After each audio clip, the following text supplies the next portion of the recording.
जय माता दी। आप सभी माताओं और बहनों को सकट चौथ की बहुत बहुत शुभकामनाएं। सकट चौथ के पावन पर्व पर आज सुनेंगे संकटा माता की कथा। तो प्रेम से बोलिए संकटा माता की जय। एक बुढ़िया थी। उस बुढ़िया का एक बेटा था जिसका नाम था रामनाथ। रामनाथ धन कमाने के लिए परदेश चला गया। बुढ़िया अपने पुत्र के विदेश जाने के बाद बहुत चिंतित और दुखित रहने लगी, क्योंकि बहू उसे प्राह नित्य खरी खोटी सुनाया करती थी। इसलिए बुढ़िया प्रतिदिन चिंतित और उदास रहती थी और घर के बाहर स्थित कुएं पर बैठकर रोया करती थी। बुढ़िया का यह क्रम रोज चलता रहता था। एक दिन कुएं में से दिए की माँ नामक एक स्त्री निकली और उसने बुढ़िया से पूछा, बुढ़िया माँ, तुम इस तरह बैठकर क्यों रोती रहती हो? तुम्हें किस बात का कष्ट है? तुम मुझे अपना दुख बताओ, मैं तुम्हारे दुख दूर करने का प्रयत्न करूंगी। बुढ़िया ने उस स्त्री का प्रश्न सुनकर कोई भी जवाब नहीं दिया और ऐसे ही रोती रही। दिए की माँ बार बार प्रश्न दोहराती जा रही थी। वह बुढ़िया इस तरह से झुलझुला उठी। उस बुढ़िया ने दिए की माँ से कहा, तुम मुझे बार बार ऐसा क्यों पूछ रही हो? क्या सचमुच ही तुम मेरे दुख को जानकर उसे दूर कर दोगी? बुढ़िया की बात सुनकर दिए की माँ ने उत्तर दिया, मैं अवश्य ही तुम्हारे कष्टों को दूर करने का प्रयत्न करूंगी। बुढ़िया ने दिए की माँ का ऐसा आश्वासन पाकर कहा कि मेरा बेटा कमाने के लिए परदेश चला गया है। उसके पीछे मेरी बहू मुझे बहुत बुरा भला कहती रहती है। मेरे दुख का यही कारण है। बुढ़िया की बात सुनकर दिए की माँ ने कहा, यहाँ के वन में संकटा माता रहती हैं।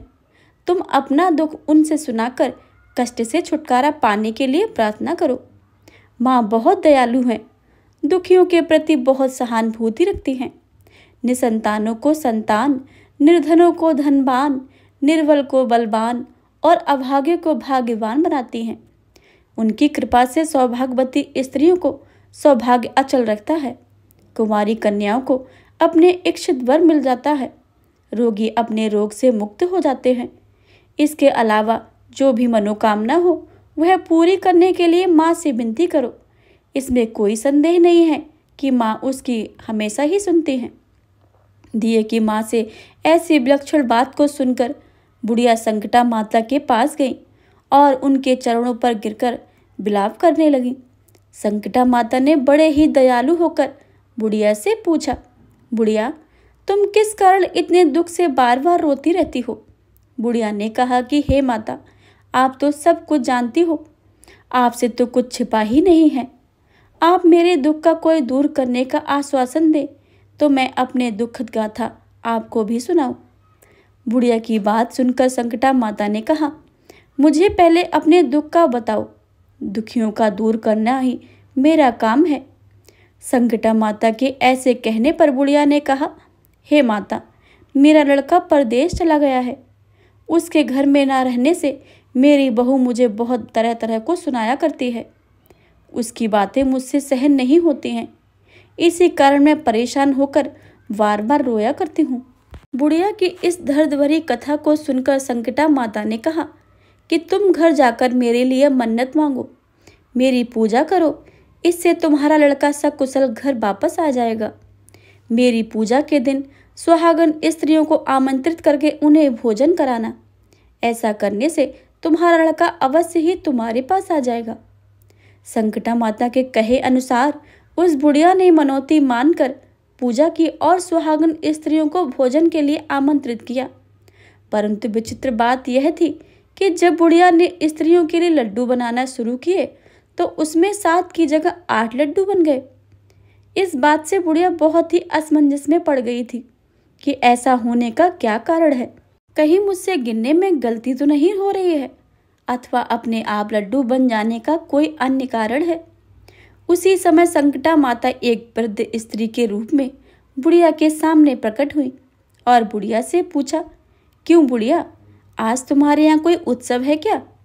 यह सुनकर बुढ़िया बोली, आज मैंने संकटा माता की पूजा की है और सुहागन स्त्रियों को भोजन के लिए आमंत्रित किया है, किंतु जब गिन रही हूँ तो 7 लड्डू बनाती हूँ तो वे लड्डू अपने आप ही 8 बन जाते हैं। मैं इसी बात से चिंता में पड़ गई हूँ। बुढ़िया की माता की बात सुनकर संकटा माता ने कहा, क्या तुमने किसी बुढ़िया को भी आमंत्रित किया है? बुढ़िया कहने लगी, नहीं, मैंने ऐसा तो नहीं किया है, परंतु तुम कौन हो?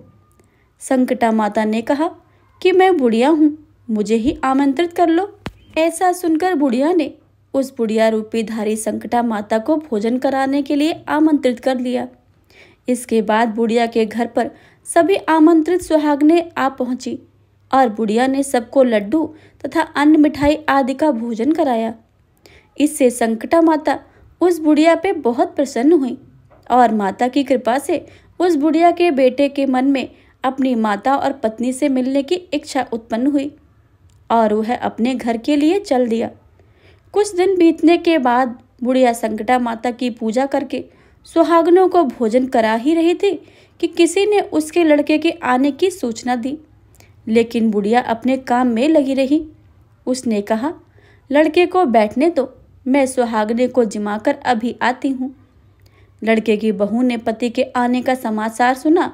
उसी क्षण पति के स्वागत के लिए तुरंत ही घर की ओर चल दी। लड़के ने अपनी पत्नी को देखकर मन में सोचा कि मेरी स्त्री मेरे पति कितना प्रेम रखती है, सो खबर पाते ही मुझसे मिलने चली आई, परंतु मेरी माँ को मुझ पर प्रेम ही नहीं है। मेरे आने की खबर पाकर भी मेरी माँ मुझसे मिलने नहीं आई। जब पूजा का काम समाप्त हो गया, सभी सुहागनें भोजन करके अपने अपने घर को लौट गई। बुढ़िया अपने बेटे से मिलने के लिए उसके पास पहुंची। माँ के आने पर लड़के ने पूछा, माँ अब तक कहाँ थी? माँ ने कहा कि बेटा, मैंने तुम्हारी कुशलता के लिए संकटा माता से मनौती मान रखी थी, उसी को पूरा करने के लिए सुहागनें जिमा रही थी। संकटा माता की कृपा से उसका मन उसकी पत्नी से हट गया और उसने माँ से कहा, माँ या तो मैं रहूँगा या यह रहेगी। बुढ़िया ने कहा, बेटा, तुम्हें मैंने बड़ी ही कठिन तपस्या से पाया है, इसलिए तुम्हें छोड़ नहीं सकती हूँ। इसलिए चाहे बहू का त्याग भी करना पड़े तो मैं कर सकती हूँ। अतः लड़के ने अपनी स्त्री को घर से निकाल दिया। घर से निकलकर वह बाहर गई तो बहुत दुखी मन से एक पीपल के पेड़ के नीचे बैठकर रोने लगी। एक राजा उधर से जा रहा था। उसे रोता देखकर राजा रुका और पूछा कि तुम क्यों रो रही हो? तब उसने अपनी सारी व्यथा राजा को कह सुनाई। राजा ने कहा कि आज मैं तुम्हें अपनी धर्म की बहन बना रहा हूँ, इसलिए तुम रो मत, मैं तुम्हारे सभी कष्टों को दूर करने का प्रयास करूँगा। यह कहकर राजा उस स्त्री को अपने महल में लेकर आ गया।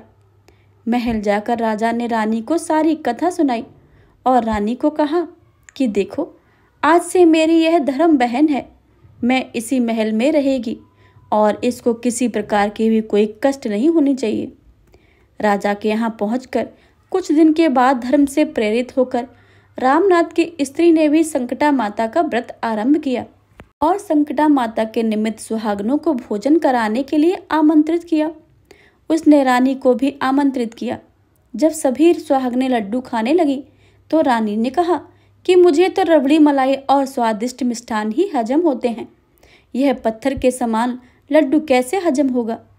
ऐसी अवहेलनापूर्ण बातें कहकर रानी ने लड्डू खाने से मना कर दिया।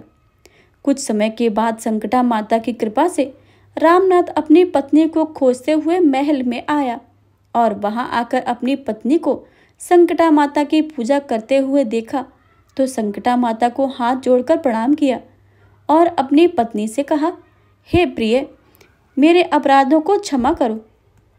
पत्नी ने कहा कि नाथ, यह सब प्रारब्ध से ही होता है, इसमें कोई दोष नहीं है। आप मेरे ईश्वर स्वरूप हो, मेरे ही अपराधों को आप क्षमा करें। यह कहकर दोनों ने विधि पूर्वक संकटा माता का व्रत और कथा सुनी। संकटा माता की पूजा की। पूजा को समाप्त करके सुहागने को जिमाकर दोनों पति पत्नी अपने घर की ओर प्रस्थान करने के लिए तैयार हुए। जाते समय रामनाथ की स्त्री ने राजा रानी से कहा, जब मुझ पर दुख पड़ा था तो आप लोगों ने धर्म बहन बनाकर मुझे आश्रय दिया है। यदि आपको किसी भी तरह की सहायता की आवश्यकता हो तो मेरी कुटिया में निसंकोच चले आना। ऐसा कहकर दोनों पति पत्नी अपने घर की ओर चल दिए। संकटा माता के प्रसाद का निरादर करने के कारण रानी पर भारी संकट आ पड़ा। रामनाथ की बहू के जाते ही उनका राजपाट नष्ट हो गया।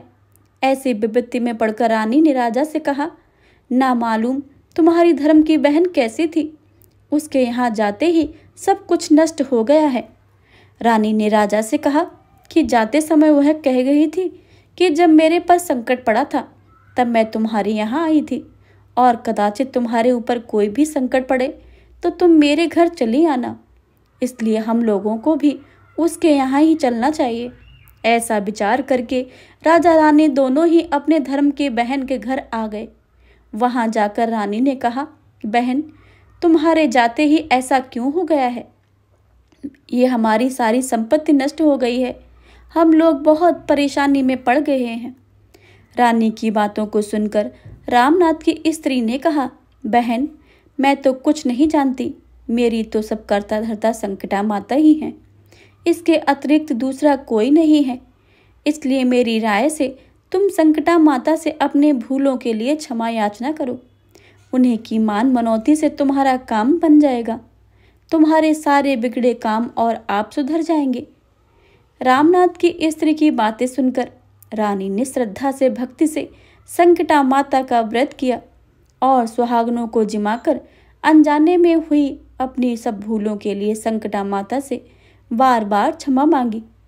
रानी के ऐसा करते ही संकटा माता प्रसन्न हो गईं और रात में रानी को स्वप्न में कहा कि तुम दोनों पति पत्नी अपने महल को चले जाओ, वहां जाकर मेरी पूजा करना और मेरे निमित्त सुहागनों को जिमाना। ऐसा करने से तुम्हारा गया हुआ राजपाट तुम्हें दोबारा वापस मिल जाएगा।